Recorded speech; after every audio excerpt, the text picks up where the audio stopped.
many readers will remember the sickening feeling that began to sink in while the results of the 2016 American presidential election were coming in, nearly a year ago. Many will also recall vividly the great exhilaration we felt while attending the massive worldwide resistance demonstrations, collectively known as the Women's March, the day after Donald Trump's inauguration.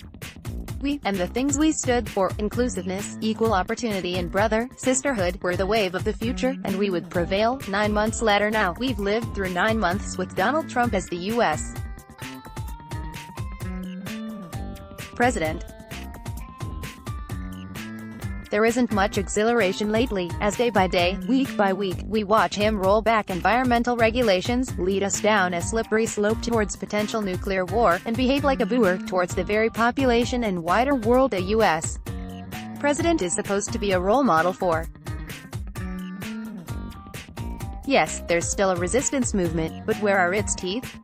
The cowardice of the Republican-dominant Congress makes it hard to do much against Trump. Yes, there's now a special counsel, Robert Mueller, investigating crimes that Trump and others may have committed during the campaign and since. However, Trump seems to refuse to be limited by anything but his own arrogant will, and no one would be particularly surprised if he were to fire Mueller before it's all over. On the plus side, many American journalists have found their voices on op-ed pages and TV, as well as in the investigative reporting that has brought irregularities to light, and has done an heroic job of keeping the one-dimensional atmosphere of authoritarianism at bay.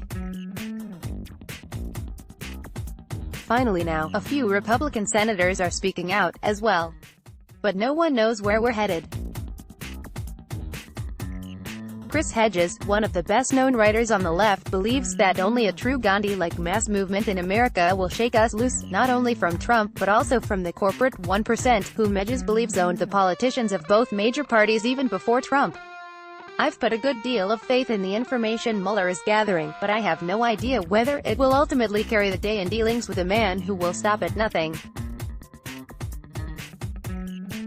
Swimming in energy, humanity first, poster from the post-inauguration Women's March in January 2017. Back in January, people were saying, he won't last 6 months, energy for opposition was abundant. I personally began the post-inauguration period by posting my outrage loudly, clearly and frequently on my Facebook page and elsewhere. I shared many articles from the New York Times, the Manchester Guardian and other journalistic venues. To these, I added my own soundbite posts and short essays. I wrote and phoned congressional representatives. I also wrote 2 dialogues with my inner Trump that appeared in the Mindful Word. I wrote them because someone had suggested that I might be projecting my own negativity, my Jungian shadow, onto Trump.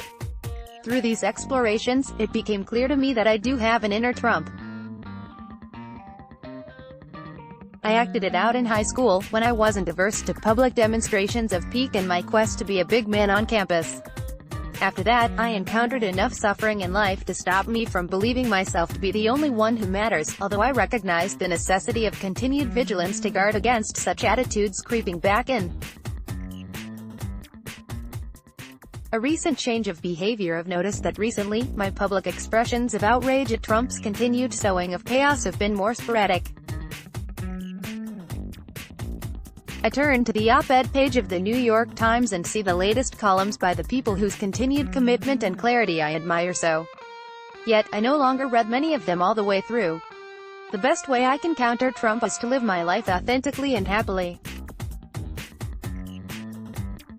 The reason for this isn't that I've pulled back from my own outrage, but that it doesn't seem to be going anywhere. Preaching to the choir is fine, but something in me now goes through periods of feeling that the best way I can counter Trump is to live my life authentically and happily, to write poetry, enjoy nature, laugh, joke, dance, play music and serve the children I work with in my job. I sometimes find myself unable to get up the head of steam necessary to write or even read something articulate, if I feel that there's no steam engine connected to it. I recently initiated a Facebook discussion about this matter, which reminds me a bit of the hippie, New Left disparity in the 1960s.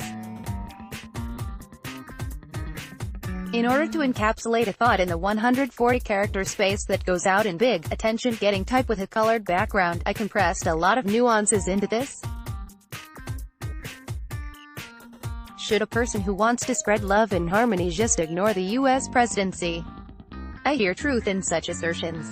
In fact, that's what has galvanized me to write this article. At the very least, it's preaching to a bigger choir, how to most effectively oppose Donald Trump, and to rouse the energies of millions upon millions of Americans and their counterparts in other countries, who see madness in any course but the political recognition of the oneness of all. My personal definition of progressivism are open-ended questions, but we must answer them soon. Related, read The Truth Dilemma. Tell people a lie often enough. Images 1 to 2. Max Reef. Image 3. Englil. Creative Commons by. Partially blurred from original. Subscribe to our newsletter. Sign up to receive our top articles, courses, and other freebies direct to your inbox. Let's block ads. Why?